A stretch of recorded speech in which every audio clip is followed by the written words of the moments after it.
الله وملائكته يصلون على النبي يا أيها الذين آمنوا صلوا عليه وسلموا تسليما.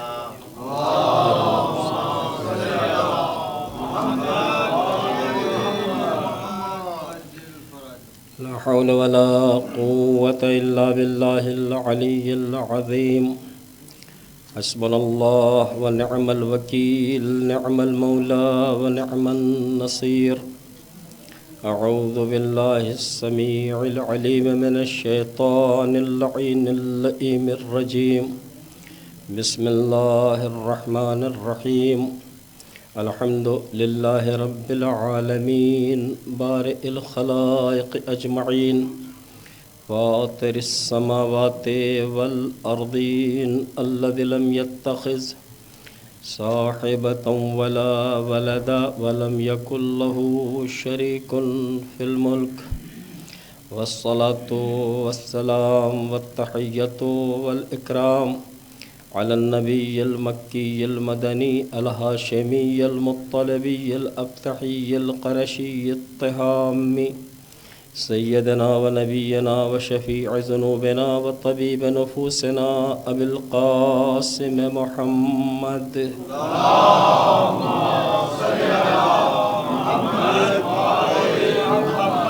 وعلى آله الطاهرين المعصومين المظلومين، واللعن الدائم على أعدائهم وقاتليهم ومنكر فضائلهم والشاكين فيهم والمنحرفين عنهم أجمعين من الآن إلى قيام يوم الدين، آمين يا رب العالمين.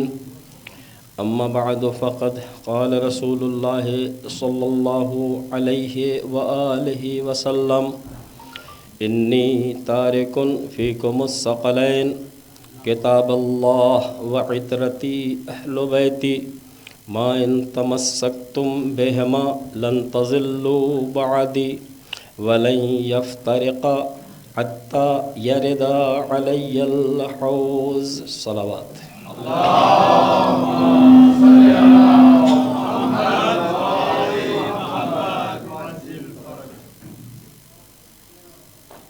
مومنین کرام،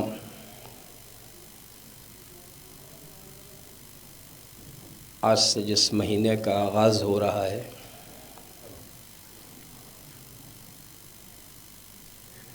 وہ مہینہ دوسرے مہینوں کے مقابلے میں اہل بیت طاہرین سے اظہار عقیدت کا زیادہ سے زیادہ اور بہتر سے بہتر انداز میں موقع فراہم کرتا ہے.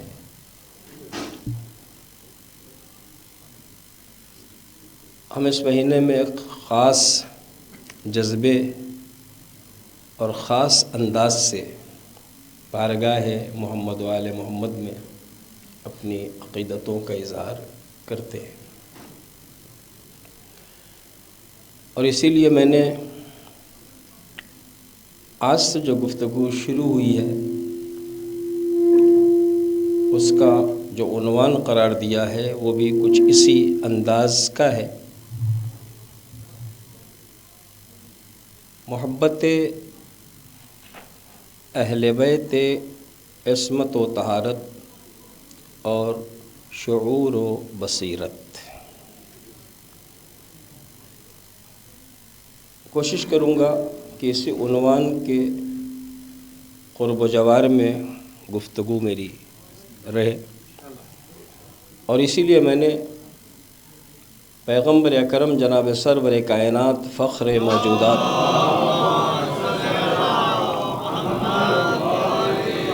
احمد مصطفیٰ محمد مصطفیٰ صلی اللہ علیہ وآلہ وسلم کی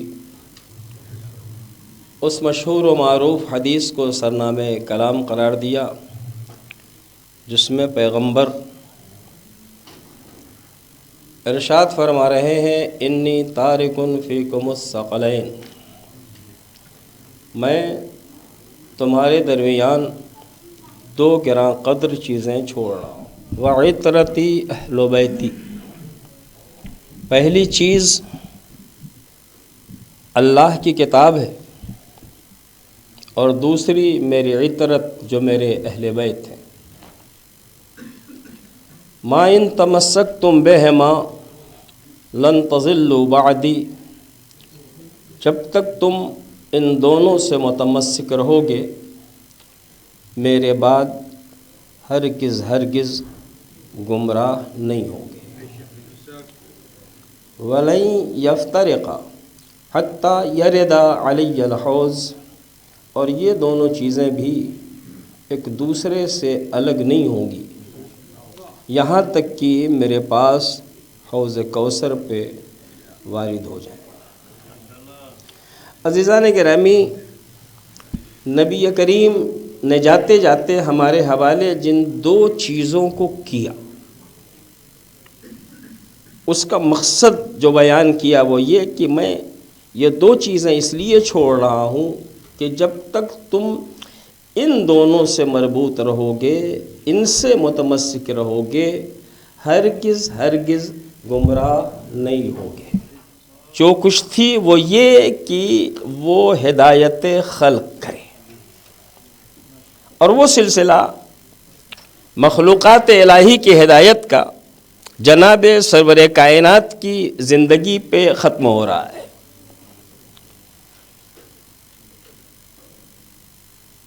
تو سوال یہ پیدا ہوتا ہے کہ کیا اب اس انسان کو ہدایت کی ضرورت نہیں، جس کے لیے اتنا اہتمام کیا گیا تھا کہ جب اس کائنات میں سلسلہ آدمیت و انسانیت شروع ہوا ہے تو انسانوں کو بعد میں پیدا کیا گیا ہے اور ان انسانوں کی ہدایت کرنے والے کو پہلے بھیجا گیا ہے، بھٹکنے والوں کو بعد میں بھیجا گیا ہے، صحیح راستہ دکھانے والے کو پہلے بھیجا گیا ہے، راہرو کو بعد میں بھیجا گیا ہے، راہبر کو پہلے بھیجا گیا ہے۔ اتنا اہتمام کیا پروردگار عالم نے کہ ہم گمراہ لوگوں کو یا گمراہ ہونے والوں کو بعد میں پیدا کریں گے، لیکن اگر کوئی گمراہ ہو جائے تو اسے راستے پہ لانے والے کو ہم پہلے پیدا کریں گے، اور وہ سلسلہ جناب آدم سے شروع ہوتا ہے اس آواز کے ساتھ کہ انی جاعل فی الارض خلیفہ، میں روئے زمین پہ اپنا ایک نمائندہ بنانے والا ہوں، اپنا ایک خلیفہ بنانے والا ہوں۔ فرشتوں نے یہ اعلان کہاں ہوا تھا؟ فرشتوں کے درمیان، انی جاعل فی الارض خلیفہ، میرے فرشتوں میں روئے زمین پہ خلیفہ بنانے والا ہوں۔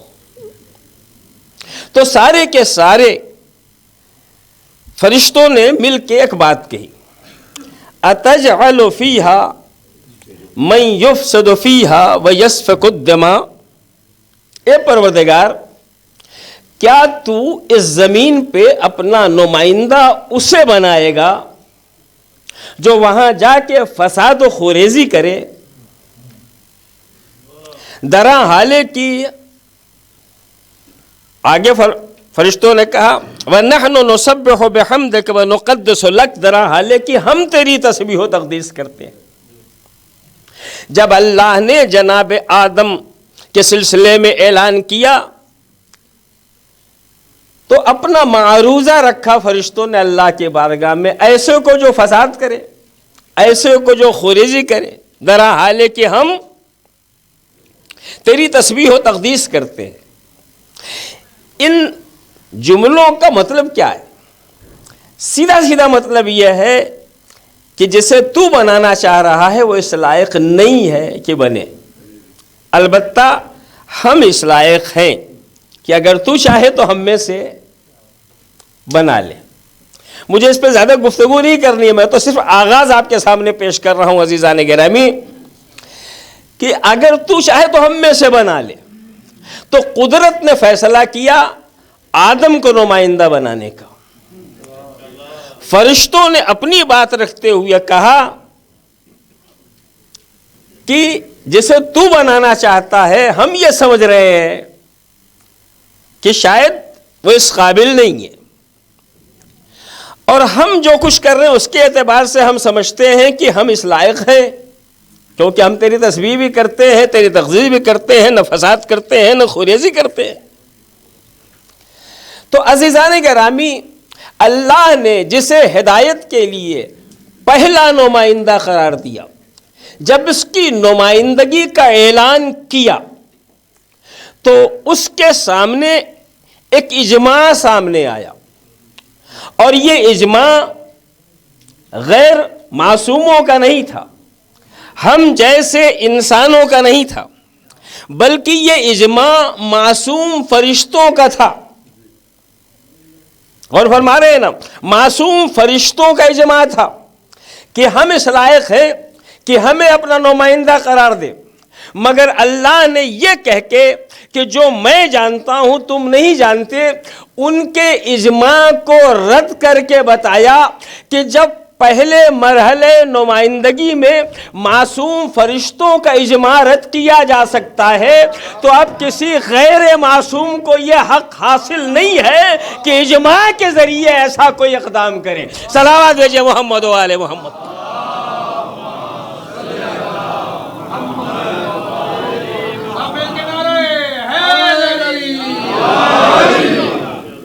اور فرما رہے ہیں اب یہاں سے سلسلہ شروع ہوگا، تو میں نے یہ صرف اتنی سے باتیں اس لیے آپ کی خدمت میں گزارش کر دی، اس کے آگے اگر کبھی درمیان میں موقع ملا تو عرض کروں گا یا ممکن ہے رہ جائے، لیکن یہاں میں نے صرف آغاز اس لیے پیش کیا تاکہ آپ کو یہ بتا سکوں کہ جہاں اتنی احتیاط برتی گئی کہ بھٹکنے والوں کو بعد میں پیدا کیا جا رہا ہے اور راہبر کو پہلے پیدا کیا جا رہا ہے، تو سلسلے نبوت قیامت تک رہنا چاہیے تھا، مگر سلسلے نبوت قیامت تک نہیں بلکہ نبی خاتم تک ہے۔ تو کیا اس کے بعد اب انسانوں کی ہدایت کی ضرورت نہیں ہے؟ جو اس سلسلے کو بند کیا گیا، یا انسان ہی نہیں آنے والے، کہ نہیں انسانوں کا سلسلہ قیامت تک چلے گا، اور ان کے لیے ہدایت کی ضرورت بھی ہے، تو پھر یہ سلسلہ نبوت کیوں ختم کیا جا رہا ہے؟ اسی سوال کا جواب نبی نے اس حدیث پاک میں دیا ہے جس میں ارشاد ہوتا ہے انی تارک فیکم الثقلین، میں تمہارے درمیان دو کنا قدر چیزیں چھوڑ رہا ہوں، ایک اللہ کی کتاب، دوسرے میری عطرت اور اہل بیت، اگر تم ان دونوں سے متمسک رہے تو ہرگز گمراہ نہیں ہوگے، وَلَن يَفْتَرِقَ حَتَّى يَرِدَ عَلَيَّ الْحَوْض، اور یہ دونوں چیزیں بھی ایک دوسرے سے الگ نہیں ہوں گی یہاں تک کہ میرے پاس حوض کوثر پہ وارد ہو جائے۔ تو نبی نے جو دو چیزیں چھوڑی ہیں دونوں کا کام ہدایت ہے، پیغمبر چلے گئے مگر ایک ہادی نبی نے قرآن کی صورت میں ہمارے درمیان چھوڑا، اور دوسرا ہادی اہل بیت کی صورت میں ہمارے درمیان چھوڑا۔ قرآن کی ذمہ داری بھی ہدایت کرنا ہے، اہل بیت طاہرین کی ذمہ داری بھی ہدایت کرنا ہے، مگر دونوں کی ہدایت میں بڑا واضح فرق ہے عزیزان گرامی۔ قرآن ہادی ہے، مگر علماء فرماتے ہیں کہ ہدایت کی دو قسمیں ہیں، ہدایت کی دو قسمیں ہیں، اراءۃ الطریق، ایصال الی المطلوب۔ کبھی میں نے اس مسجد کے قرب و جوار میں کھڑے ہو کے کسی جانے والے سے یہ پوچھ لیا کہ اس مسجد تک جانے کا راستہ کیا ہے، تو اس نے وہی کھڑے کھڑے مجھ سے بتایا کہ یہاں سے آپ سیدھے چلے جائیے، وہاں سے آپ داہنی سمت چلے جائیے گا، خیال رہے بائیں سمت نہ جائیے گا۔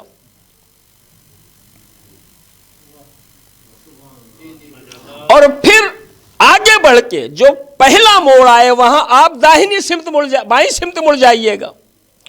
چند قدم چلیں گے تو آپ کو مسجد دکھائی دے گی. تو یہ بندے خدا میری ہدایت نہیں کر رہا ہے, یہ میری ہدایت کر رہا ہے. ایسے جائیے اور پھر ایسے چلے جائیے, آپ وہاں تک پہنچ جائیں گے. اب ضروری ہے کہ میں اس کی ہدایت کو ذہن میں رکھوں, اور اگر ذہن میں نہیں رکھا, پہلے موڑ پہ تو صحیح ہوا, لیکن دوسرے موڑ پہ بائیں جانے کی جگہ پھر میں داہنے گھوم گیا, تو ممکن ہے میں جہاں سے چلا ہوں گھوم پھر کے وہیں پہنچ جاؤں. یعنی میں نے غلطی کی, نہیں پہنچا منزل تک, تو کیا مجھے میری غلطی میں وہ آدمی شریک ہے جس نے مجھے راستہ بتایا؟ اس نے راستہ صحیح بتایا تھا. مسئلہ یہ ہے کہ میں نے یاد نہیں رکھا,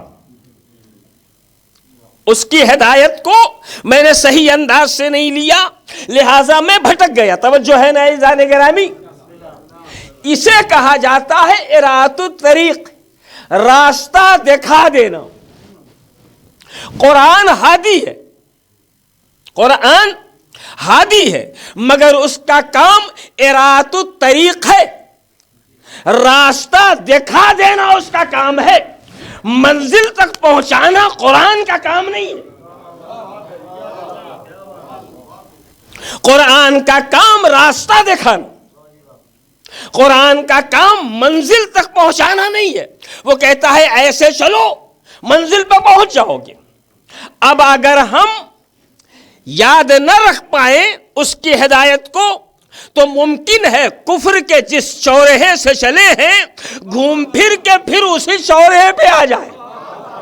توجہ ہے نا عزیزان گرامی, اب سمجھ میں آیا کہ قرآن اسلام کے 73 فرقوں کے پاس ہے, مگر نبی آواز دیتے ہیں ستفترق امتی علی 73 فرقہ کلھا فی النار الا واحدہ. ان قریب میری امت 73 حصوں میں بٹے گی, سب کے سب جہنمی ہوں گے, ایک جنتی ہوگا. توجہ ہے نا عزیزان گرامی, میں نے کہا یا نبی اہل بیت کہیں ہو نہ ہو, قرآن تو ان کے پاس ہے. توجہ ہے نا عزیزان گرامی, نبی آواز دیں گے, قرآن کا کام راستہ دکھانا ہے, منزل تک پہنچانا نہیں. صلوات علی محمد و آل محمد.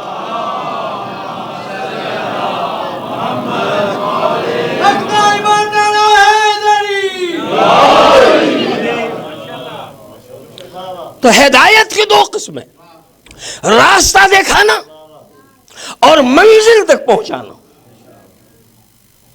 قرآن کا کام ہے راستہ دکھا دینا.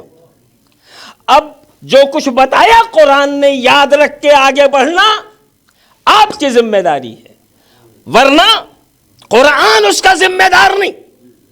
مگر اہل بیت طاہرین وہ ہیں جن کے لیے پیغمبر فرماتے ہیں مثل اہل بیتی کمثل سفینۃ نوح, میرے اہل بیت کی مثال کشتی نوح جیسی ہے. من رکبہا نجا, جو سوار ہو جائے نجات پائے گا, اور جو بھی منحرف ہوگا غرق ہو جائے گا. توجہ ہے نا. تو قرآن کہتا ہے میرے پاس آؤ میں تمہیں راستہ دکھاؤں گا. اہل بیت کہتے ہیں ہماری کشتی نجات میں سوار ہو جاؤ, ہم راستہ بھی دکھا دیں گے اور منزل تک بھی پہنچا دیں گے. صلوات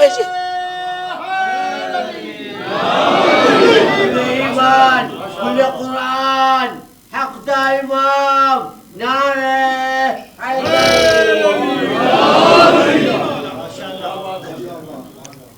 تو ہدایت کے 2 راستے ہیں, ایک قرآن اور ایک اہل بیت. نبی نے دونوں کو برابری کا درجہ دیا ہے. اب جب پیغمبر نے کچھ لکھ کے دینا چاہا تو لوگوں نے کیا کہا, ہمیں اس کی ضرورت نہیں ہے, ہمارے لیے قرآن کافی ہے. جس نے کہا اس کے لیے بھی کافی نہیں ہوا.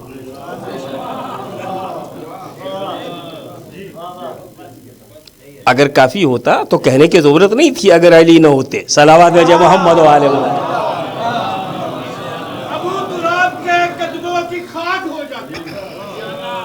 ابو تراب کے قدموں کی خاک ہو جاتا. قسم خدا کی وہ شخص پاک ہو جاتا. کہ کسی نے کہا تھا پوچھو زمانے والوں سے علی نہ ہوتے میں تو ہلاک ہو جاتا.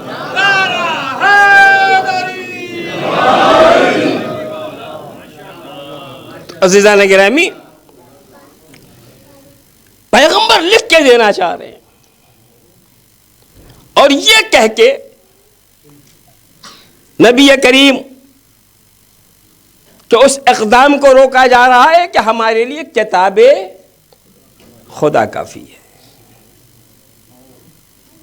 کتاب خدا کافی نہیں ہوئی. جس نے بھی کہا آج تک اس پہ اعتراض ہے نا. یہ ایک رخ ہے. اب دوسرا رخ میں آپ کی خدمت میں گزارش کروں. گفتگو کا عنوان کیا ہے؟ محبت اہل بیت اور شعور و بصیرت. نبی لکھ کے دینا چاہ رہے ہیں تو کسی نے کہا نہیں، ہمارے لیے کتاب خدا کافی ہے. آج تک زمانہ اعتراض کر رہا ہے کہ کسی کو یہ کہنے کا حق نہیں ہے. کیوں؟ اس لیے کہ قرآن صاف کہہ رہا ہے ما آتاکم الرسول فخذوا وما نہاکم عنہ فانتہوا. میرا نبی جو دے دے لے لو اور جس چیز سے روکے رک جاؤ. واتقوا اللہ، اور تقوی اختیار کرو. ان اللہ ہے شدید العقاب، بے شک اللہ سخت عذاب نازل کرنے والا ہے. نبی جو دے لے لو. کہیں قرآن بھر میں ہمیں یہ اختیار نہیں دیا گیا کہ نبی دے تو یہ سوچو فائدہ ہے نہیں ہے، لینا ہے نہیں لینا ہے، مناسب ہے نامناسب ہے. ہمیں کوئی اختیار نہیں دیا گیا. سیدھے کہا گیا جو دے دے لے لو، جس سے روکے رک جاؤ. تو اب اگر نبی نمازیں دے تو لو، روزہ دے تو لو، حج دے تو لو، زکوٰۃ دے تو لو، خمس دے تو لو، جہاد دے تو لو، امر بالمعروف دے تو لو، نہی از منکر دے تو لو. اور اگر کبھی نبی کسی کو کاندھے پہ سوار کر کے ہمارے حوالے کرے تو اسے بھی لو. کسی کی تعظیم کر کے بتائیں کہ یہ بھی لینے کے قابل ہے، اسے بھی لو. کسی کے لیے ناقہ بن کے بتائیں کہ یہ اس قابل ہے تو اسے بھی قبول کر لو. صلوات بھیجے محمد و آل محمد.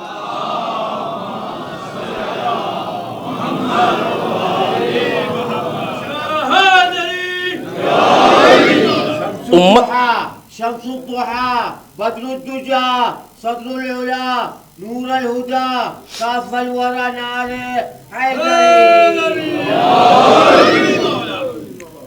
تو امت کو کہیں اختیار نہیں دیا گیا. امت کو کہیں اختیار نہیں دیا گیا. عزیزان گرامی، نبی نے جن اہل بیت سے محبت کرنے کا ہمیں حکم دیا ہے،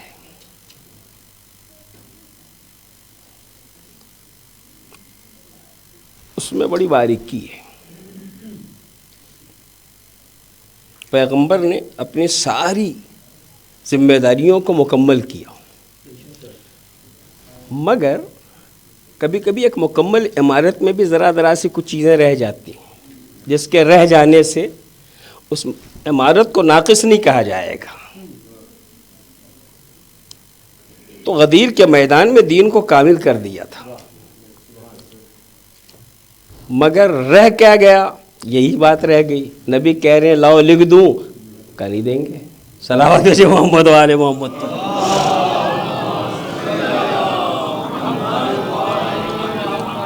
تو طے ہے کہ یہ کام رہ گیا نا.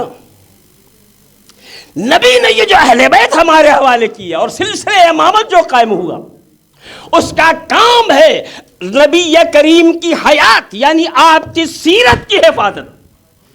اور اگر کوئی ایسی چھوٹی چھوٹی چیز رہ گئی ہے تو اسے مکمل کرنا. یہ کس کا کام ہے؟ اہل بیت طاہرین کا. اب آئیے میں آپ کی خدمت میں گزارش کروں کہ ان امور کو اہل بیت کے افراد نے کیسے مکمل کیا. جناب سرور کائنات اس کائنات سے جا چکے. ایک دن مدینے کے 2 بچوں میں ایک ذرا چپقلش پیدا ہوئی اور اچانک ایک بچے نے دوسرے بچے سے کہا، غلام زادے، حکومت زادوں کا دماغ بڑا اونچا رہتا ہے، اس سے اگر کوئی غلام زادہ کہہ دے تو جاننے کے باوجود کہ کون کہہ رہا ہے جملہ بوجھ بن جاتا ہے. چنانچہ ان سے تو کچھ نہیں کہا. پدر بزرگوار سے جا کے کہا کہ بابا جان، امام زادے نے مجھے غلام زادہ کہا. کہ نہیں ایسا نہیں ہو سکتا. کہا ہے بابا، کہ نہیں ہو سکتا. کہ بابا کہا ہے. وہ کہہ رہے نہیں ہو سکتا کیونکہ وہ جانتے تھے. کہ نہیں ہو سکتا. بہت اصرار کیا بچے نے تو کہا اگر ایسا کہا ہے تو یہ کاغذ اور قلم لے جاؤ اور جا کے کہو لکھ دیں. کہ کریں گے کیا؟ حیرت میں پڑ گیا. تو وہ اعتراض کر رہا تھا اور یہاں اتنا شوق پیدا ہوا کہ لکھوا کے لے آؤ. کہ میں اسے رکھوں گا، مرنے لگوں گا، وصیت کروں گا کفن میں رکھ دیا جائے کہ نبی آپ کے نواسے نے میرے بیٹے کو غلام زادہ یعنی مجھے اپنا غلام قرار دیا ہے. میرا دل کہتا ہے کہ جب وہ بچہ کاغذ اور قلم لے کے چلا ہوگا تو حسن مشتبہ کے بچپنے نے روضے رسول پہ دیکھ کے کہا ہوگا، نانا دیکھا آپ نے، کل آپ کاغذ اور قلم مانگ رہے تھے، نہیں دیا جا رہا تھا. آج نواسے نے وہ کام کیا کہ بغیر مانگے بھیجا جا رہا.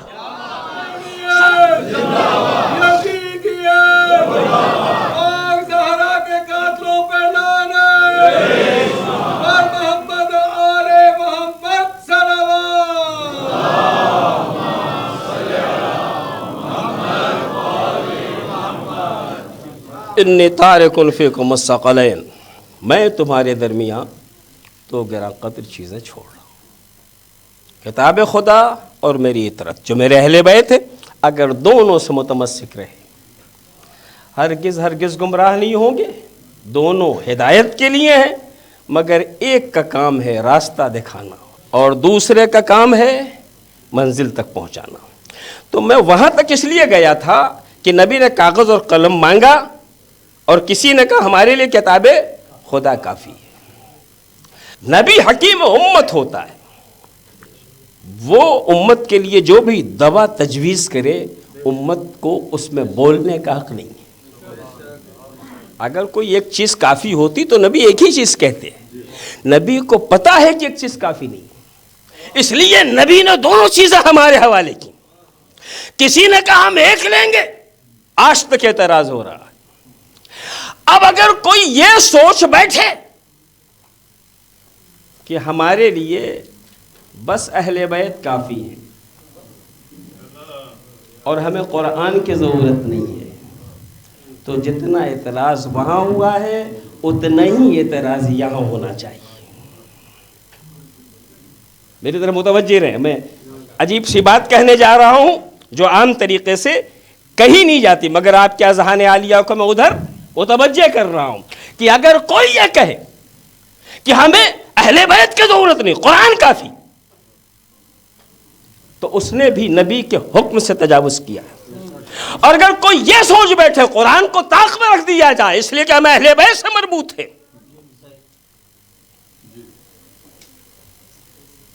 تو یہاں بھی حکم پیغمبر سے انحراف ہے۔ نبی نے دونوں ہمارے حوالے کیوں کیے؟ اس کی وجہ یہ ہے کہ اگر ہم قرآن سے متمسک نہیں رہیں گے تو ہماری سمجھ میں نہیں آئے گا کہ اہل بیت کون ہے، اور اگر ہم آل محمد سے مربوط نہیں رہیں گے تو یہ پتہ نہیں چلے گا کہ قرآن ہم سے کہنا کیا چاہ رہا ہے۔ صلوات بھیجئے محمد و آل محمد۔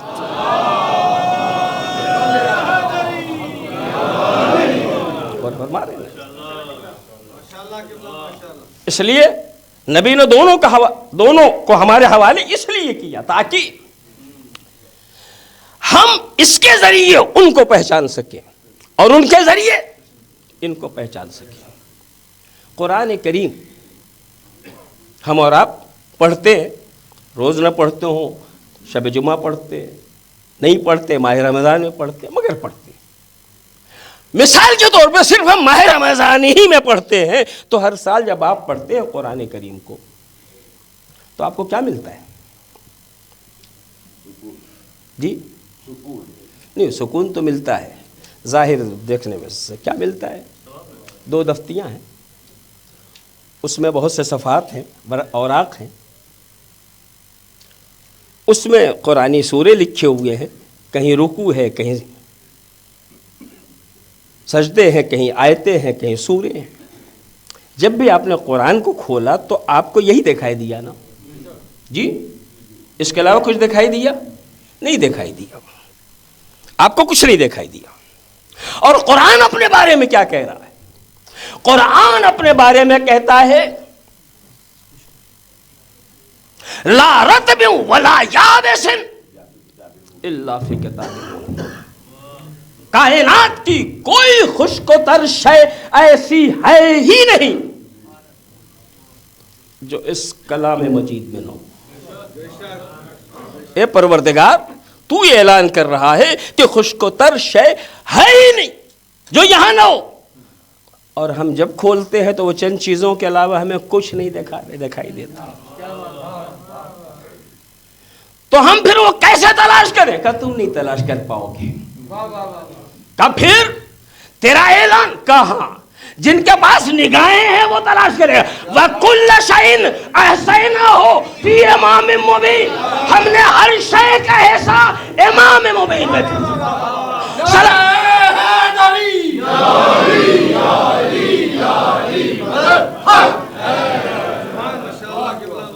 تمہیں آیت و سوروں کے علاوہ کچھ نہیں دکھائی دے گا، لیکن جب امام مبین بولنے لگے گا تو کہے گا اگر میرے ہونٹ کی نکیل بھی غائب ہو جائے تو میں اسے قرآن سے ڈھونڈوں۔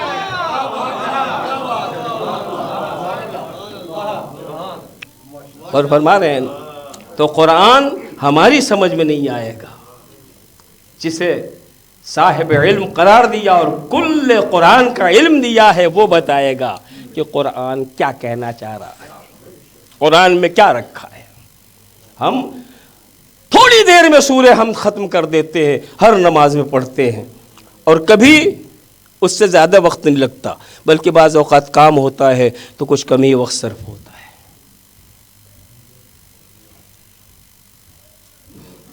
تفسیر بھی دیکھتے ہیں تو تھوڑی سی دکھائی دیتی ہے داہنے بائیں، اس سے زیادہ نہیں۔ لیکن جب عالم علم کتاب اس کے سامنے کوئی آتا ہے تو ابن عباس تفسیر سورہ حمد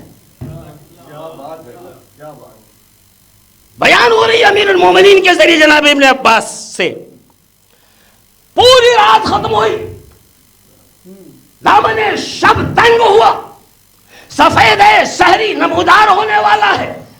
امیر المومنین فرماتے ہیں ابن عباس اگر علی چاہے تو صرف سورہ حمد کی تفسیر کو 70 اونٹوں کے بوجھ میں بدل دو۔ اب خلاصہ سمجھ لو کہ جو پورے قرآن میں ہے وہ سورہ حمد میں ہے، جو سورہ حمد میں ہے وہ بسم اللہ الرحمن الرحیم میں ہے، جو بسم اللہ میں ہے وہ بائے بسم اللہ میں ہے، اور جو بائے بسم اللہ میں ہے وہ اس نقطے میں ہے جو اس بے کے نیچے ہے۔ وَأَنَا النُّقْطَةُ تَحْتَ الْبَاءِ، ابن عباس میں وہ نقطہ ہوں جو اس بے کے نیچے ہے۔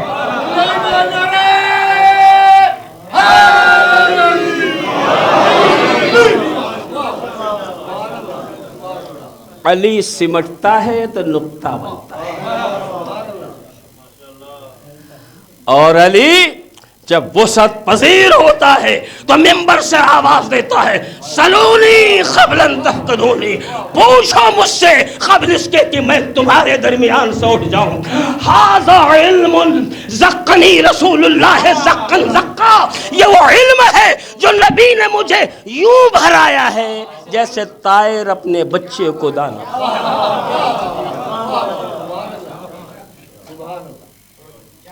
وہ علم ہے جو نبی نے مجھے یوں بھرایا جیسے طائر اپنے بچے کو دانا بھراتا ہے۔ میں نے کہا مولا آپ نے طائر کی مثال دے دی، آپ تو یہ بھی فرما سکتے تھے نا کہ نبی نے علم کا دودھ مجھے یوں پلایا ہے جیسے ماں اپنے بچے کو دودھ پلاتی ہے، یہ کچھ اور زیادہ اچھا لگتا۔ ماں کی محبت کو سب جانتے ہیں، تو آپ نے یہ طائر کی مثال کیوں دے دی؟ یہ کیوں نہیں فرمایا کہ علم کا دودھ ویسے پلایا جیسے ماں اپنے بچے کو دودھ پلاتی؟ علی آواز دیں گے تم فصاحت و بلاغت علوی کو کیا سمجھو؟ تمہیں خبر ہے ماں غذا حلق سے اتارتی ہے، اور جب غذا حلق سے اتارتی ہے تو وہ غذا اندر پہنچتے ہی کئی حصوں میں تقسیم ہو جاتی ہے، اسی سے خون بنتا ہے، اسی سے صفرا بنتا ہے، اسی سے سودا بنتا ہے، اسی سے بلغم بنتا ہے، اسی سے دودھ بنتا ہے، اسی سے اور دوسری چیزیں بنتی ہیں۔ یعنی غذا ایک ہے، مختلف حصوں میں تقسیم ہوئی، ان مختلف حصوں میں سے ایک حصہ دودھ ہے جو ماں بچے کو پلاتی ہے۔ لیکن طائر کھلیان سے جیسا دانا اٹھاتا ہے وہی دانا اپنے بچے کو منتقل کرتا ہے۔ علی فرمانا چاہتے ہیں نبی نے ماں بیٹے کا سلوک نہیں کیا کہ سب اپنے لیے بچایا تھوڑا مجھے دیا، بلکہ طائر اور بچے کا سلوک کیا ہے، جیسے خدا سے پایا وہی میرے حوالے۔ صلی اللہ علیہ محمد و آل محمد۔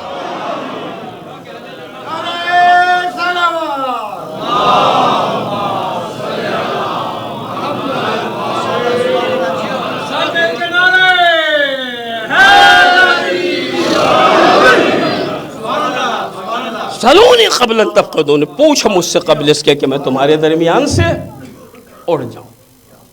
تو یہ عالم علم کتاب بتائے گا کہ قرآن کیا کہنا چاہ رہا ہے، قرآن کے اندر کون کون سے خزانے پوشیدہ ہیں، قرآن تمہیں کہاں کہاں تک لے جا سکتا ہے، یہ کون بتائے گا؟ عالم علم قرآن۔ اور جب بات آئے گی خود ان کو پہچاننے کی، یعنی عالم علم قرآن کو پہچاننے کی بات آئے گی، اب کون بتائے گا کہ یہ کون ہے؟ کیا قرآن کو یہ بتائیں گے کہ وہ کیا ہے، اور قرآن یہ بتائے گا کہ یہ کیا ہے؟ ٹھیک ہے، قرآن کو یہ بتائیں گے کہ قرآن کیا ہے، اور قرآن یہ بتائے گا کہ یہ کیا ہے۔ اب اس کے لیے زیادہ تشریح کی شاید ضرورت نہیں ہے، میں ایک بات کہہ دوں، بات سمجھ میں خود آ جائے گی۔ جناب ابن عباس امیر شام کے دربار میں جاتے ہیں،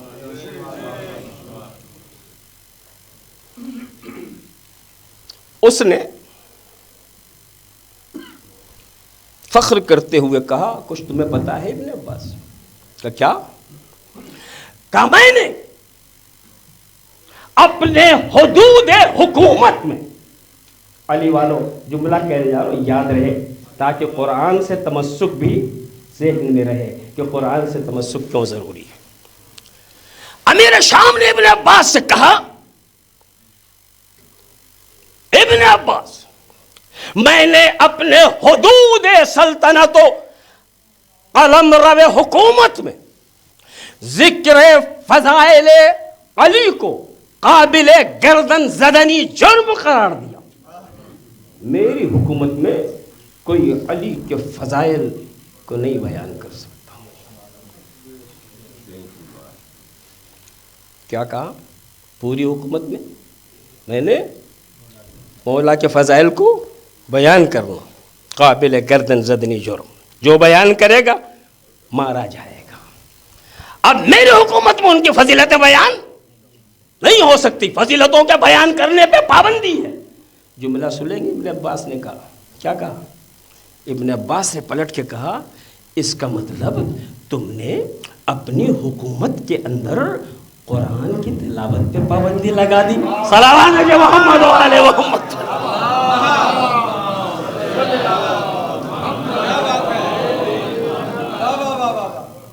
ابن عباس نے کہا اس کا مطلب تو نے اپنی حکومت میں تلاوت قرآن پہ پابندی لگا دی۔ کیا مطلب؟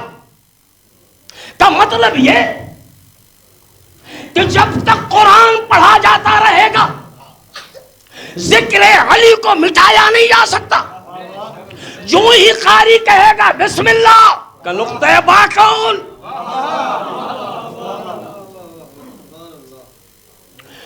جو ہی قاری کہے گا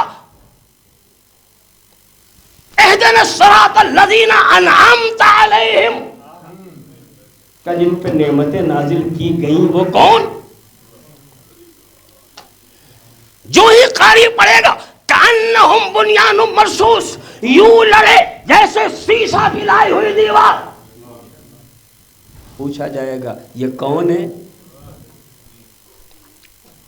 وَمِنَ النَّاسِ مَن يَشْرِي نَفْسَهُ ابْتِغَاءَ مَرْضَاتِ اللَّهِ۔ اچھا تو یہ کس نے اپنا نفس بیچ دیا؟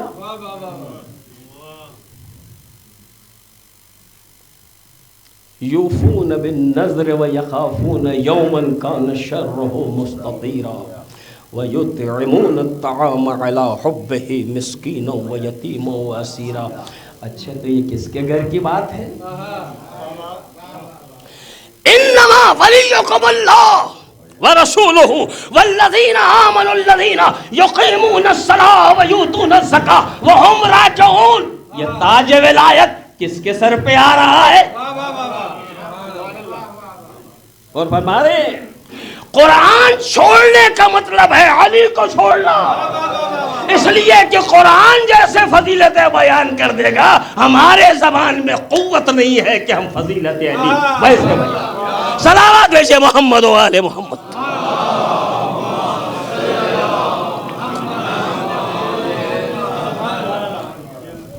عزیزان گرامی، انی تارک فیکم الثقلین کتاب اللہ و عطرتی اہل بیتی۔ میں تمہارے درمیان دو گراں قدر چیزیں چھوڑ رہا ہوں، ایک اللہ کی کتاب، دوسرے میری عطرت اور اہل بیت۔ قدم قدم پہ قرآن نے بتایا سمجھو اہل بیت کون ہے، اور قدم قدم پہ اہل بیت نے بتایا سمجھو کہ قرآن کیا ہے۔ عزیزان گرامی، آج کی یہ شب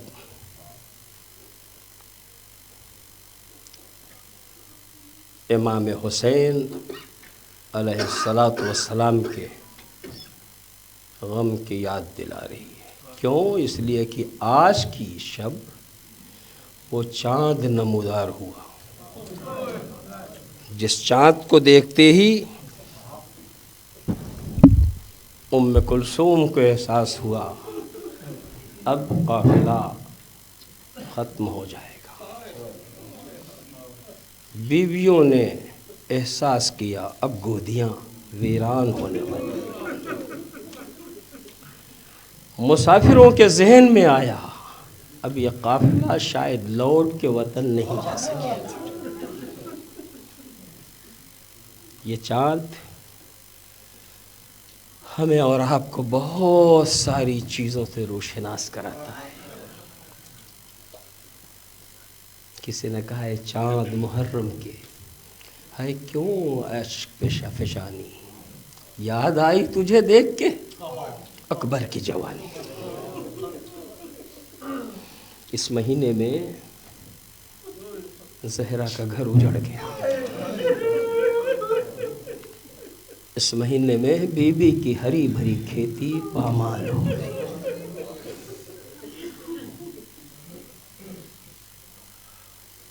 اس مہینے میں پیغمبر اکرم کا ہرا بھرا چمن اجاڑ دیا گیا۔ لیکن عزیزو، دین کے لیے یہ ساری قربانیاں دے کے حسین نے ہمیں اور آپ کو بتایا کہ دین کتنا قیمتی ہے، جس کے لیے اکبر کی جوانی نچھاور کی جا سکتی ہے، جس کے لیے عباس کے بازو دیے جا سکتے ہیں، جس کے لیے اون و محمد کی شہادتوں کو قبول کیا جا سکتا ہے، جس کے لیے اعزا و اقربا کے فراق کو برداشت کیا جا سکتا ہے۔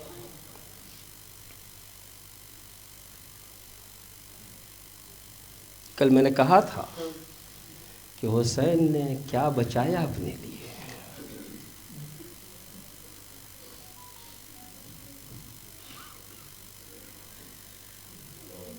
جو تھا حسین کے پاس وہ سب اللہ کی راہ میں دیا تاکہ اس کا دین بچا رہ جائے، تاکہ اس کا مذہب بچا رہ جائے۔ اور اس کے لیے حسین 28 رجب سن 60 ہجری کو مدینے سے نکلتے ہیں، جب ولید ابن عقبہ نے بلایا ہے امام کو، اور یزید نے جو خط لکھا تھا اس کا ذکر ہوا۔ امام نے فرمایا رات کے سناٹے میں مناسب نہیں سمجھے گا، دن میں اور لوگوں کو بلانا، مجھے بھی بلا لینا۔ مروان کہتا ہے یہ اہل بیت رسول اللہ ہے، ابھی بیعت لے لو یا سر کاٹ کے بیچ دو، یہ تمہارے ہاتھ سے نکلیں گے پھر ہاتھ نہیں لگیں گے۔ ایک مرتبہ علی کے شیر کو جلال آیا، زن زانیہ کے بیٹے تیری یہ مجال کہ تو حسین کو تباہ کر دے گا۔ اور پھر باہر کھڑے ہوئے نوجوان دربار میں گھس آئے، ننگی تلواریں ہیں، حسین نے روکا اور واپس آ گئے۔ حسین کے دل سے کوئی پوچھے کہ مدینہ چھوڑنے میں حسین کو کتنی زحمت ہے۔ تاریخ کہتی ہے ایک رات پوری گزار دی قبر رسول اللہ پہ، پھر دوسری رات بھی تشریف لے گئے ماں اور بھائی کے مزار سے الوداع کہنے کے لیے۔ نبی کے مزار پہ آ کے امام علی مقام سو جاتے ہیں تھوڑی دیر کے لیے، خواب میں دیکھتے ہیں نانا آئے، حسین اب شہادت کا وقت قریب آیا، کھنا نہ شہادت سے میں گھبرا نہیں رہا ہوں، میں تو چاہتا ہوں کہ آپ کی قبر پھٹے میں اس میں سما جاؤں۔ کہ نہیں حسین، ابھی تمہیں ذمہ داریوں کو ادا کرنا ہے۔ دوسرے دن امام کا قافلہ روانہ ہوتا ہے، پتا چلا کہ میرا بھائی مدینہ چھوڑ رہا ہے، تو عبداللہ کے پاس گئی، عبداللہ ذرا یاد کر کے بتانا علی کی بیٹی نے کبھی تم سے کوئی چیز مانگی؟ نہیں بی بی، مگر آپ یہ کیوں پوچھ رہے ہیں؟ کہ ایک مرتبہ پھر یاد کر لو۔ کہ نہیں، کہ یاد کر کے بتاؤ عبداللہ۔ کہ نہیں، مگر آپ آج اس انداز سے کیوں گفتگو کر رہی ہیں؟ کہ عبداللہ اگر میں نے کچھ نہیں مانگا تو جانتے ہو کیوں؟ کہ نہیں، کہ اس لیے کہ جس دن مانگوں اس دن تم انکار نہ کر سکو۔ بی بی کیا چاہیے؟ کہ عبداللہ تمہیں پتا ہے میرا بھائی جا رہا ہے؟ کہ پھر کہ تمہیں یہ بھی پتا ہے جس سے بغیر حسین کے زندہ نہیں رہے، تو میں بھی ساتھ جانا چاہتی ہوں۔ عبداللہ جو اپنی بیماری کی وجہ سے نہیں جا پا رہے تھے، آنکھوں میں آنسو آ گئے، بی بی بسم اللہ آپ تشریف لے جا سکتی ہیں، اور دیکھیے یہ میرے 2 بچے ہیں، ایک کا نام مون ہے اور ایک کا نام، انہیں بھی ساتھ لے جائیے، میں تو نہیں جا سکا، لیکن اگر آپ کے بھائی پہ کوئی برا وقت آ جائے تو ایک کو اپنی طرف سے قربان کیجئے گا اور دوسرے کو میری طرف سے قربان کیجئے۔ اس طریقے سے زینب اولیاء مقام نے اپنے شوہر سے عیادت کی،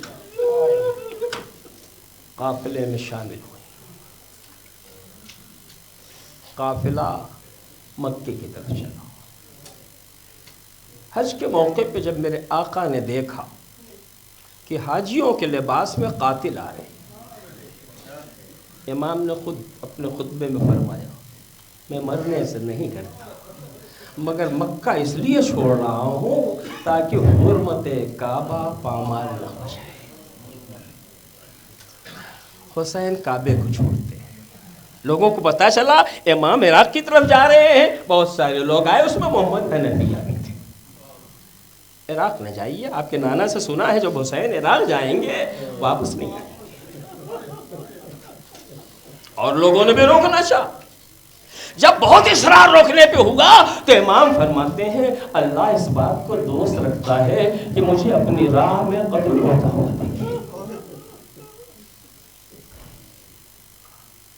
امام نے خبر دے دی تو سب چپ ہوئے، اگر آپ قتل ہونے جا رہے ہیں تو پھر یہ اہل حرم کو کیوں لے جا رہے ہیں؟ انہیں مدینے پہنچا دیجیے۔ اتنے میں زینب اولیاء مقام محمل سے آواز دیتی ہیں یہ کیا رائے دی جا رہی ہے؟ کیا میں اپنے بھائی کے بغیر بھی زندہ رہ پاؤں گی؟ اور ادھر حسین آواز دے رہے ہیں ان کو اس لیے لے جا رہا ہوں کہ خدا اس بات کو پسند کرتا ہے کہ انہیں اپنی راہ میں اسیر رکھے۔ عزاداران امام علی مقام، میرا کہنا اور آپ کا سننا بہت آسان ہے، مگر غیرت دار گھرانوں میں یہ ساری خبریں جانا یہ بہت بڑی بات ہے، اور اس کے لیے میں صرف ایک اشارہ دوں گا اہل بیت کے ساتھ کیا ہوا، یہ قافلہ جو آج گیا تھا اس کے ساتھ کیا ہوا، صرف اشارتاً آپ کی خدمت میں گزارش کرنا چاہتا ہوں۔ 21ویں رمضان کو 19ویں رمضان کو جب آپ کے آقا کا جنازہ گھر کی طرف بڑھ رہا ہے، پیچھے پیچھے سارے چاہنے والے ہیں، امام کہتے ہیں حسن ان لوگوں سے کہہ دو واپس چلے جائیں۔ محبت میں وہ آگے بڑھ رہے ہیں، کہ حسن ان سے کہہ دو واپس چلے جائیں۔ پھر وہ آگے بڑھ رہے ہیں، بہت گھر قریب آیا، حسن ان سے کہہ دو واپس چلے جائے، میری بیٹیاں مجھے اس عالم میں دیکھ کے چیخ مار کے روئیں گی، میں نہیں چاہتا میری بیٹیوں کی آواز نامحرموں کے۔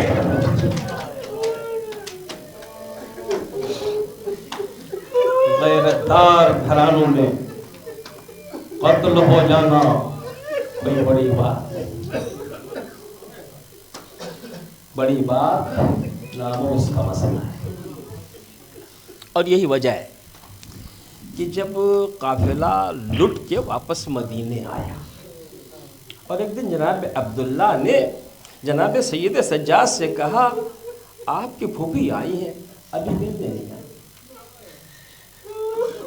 امام نے پھوپھی کو بتایا، پھوپھی نے چادر اوڑھی، عبداللہ کے گھر پہنچی، جو ہی گھر کا سایہ پایا رونا شروع کیا،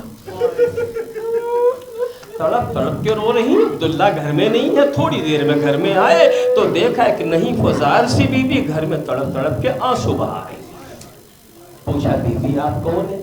یہ میرے گھر میں کیوں رو رہی ہیں؟ شاید آپ کو کہیں اور جانا تھا۔ تو آواز سن کے زینب کہتی ہے عبداللہ زمانہ بہت بدل گیا تھا، مگر اتنا کہ اب شوہر زوجہ کو نہ پہچانے گا ہم نہیں سمجھ رہے تھے عبداللہ میں زینب ہوں، علی کی بیٹی، زہرا کی جائی، تم نے بلایا ہے تو آئی۔ جزاکم اللہ خیر جزا، خدا آپ کو کسی غم میں نہ رکھے سوائے غم اہل بیت۔ عبداللہ آواز سے پہچانتے ہیں اور گھبرا کے کہتے ہیں بی بی مگر یہ بال سفید کیوں ہے، یہ جسم اتنا لاغر کیوں ہے، یہ کمر جھکی ہوئی کیوں ہے، یہ آثار پیری کیوں نمایاں ہے؟ بی بی فرماتی ہیں عبداللہ تمہیں کچھ خبر ہے، گھر قتل ہو گیا، آخر میں بھائی کی شہادت، ان کے بعد خیمے جلے، ہمیں اسیر کیا گیا، کوفہ و شام کے بازاروں میں لے جایا گیا، درباروں میں گھمایا گیا۔ روایت کہتی ہے کہ جس وقت زینب یہ بیان کر رہی تھی غیرت دار عبداللہ تھر تھر جذبات میں پورا جسم لرزا، جسم میں لرزا تاری۔ زینب کی تقریر کب ختم ہوئی عبداللہ کو پتہ نہیں چلا۔ جب جسم تھوڑا کنٹرول میں آیا ہے تو آہستہ قدم بڑھاتے ہوئے جناب سید سجاد کے پاس گئے اور جا کے کہتے ہیں سید سجاد آپ امام وقت، اجازت ہے میں شام جاؤں؟ اچانک اس سوال پہ سید سجاد فرماتے ہیں پھوپھا اچانک آپ شام کیوں جانا چاہتے ہیں؟ اصل بات نہیں بتائی، ٹالتے ہوئے کہا وہاں میری زمین و جائیداد ہے، عمر کا آخری حصہ وہاں گزارنا چاہتا ہوں، بیمار نے سر سے پیر تک آپ کو دیکھا، میں خوب جانتا ہوں آپ شام کیوں جانا چاہتے ہیں، مگر پھوپھا اتنا بتاؤ کہ پھوپھی اماں نے خالی زبان سے بیان کیا اس واقعے کو، آپ نے اسیر ہوتے ہوئے دیکھا تو نہیں ہے، انہیں بے کجاوا اونٹوں پہ دیکھا تو نہیں ہے، انہیں بازاروں میں جاتا ہوا دیکھا تو نہیں ہے، انہیں درباروں میں جاتا ہوا دیکھا تو نہیں ہے۔ اے پھوپھا خالی سن کے آپ شام جا رہے ہیں، اس سید سجاد سے پوچھو جس کے سامنے خیمہ جل رہا تھا، بیویاں لٹ رہی تھیں اور بے مقل و شادن نامحرموں میں جا رہی تھی، ایک منادی ندا دے رہا تھا ہاذہی سبایا من بنات رسول اللہ، یہ نبی کے خانوادے کی بہو بیٹیاں جنہیں بلوے عام میں تشریف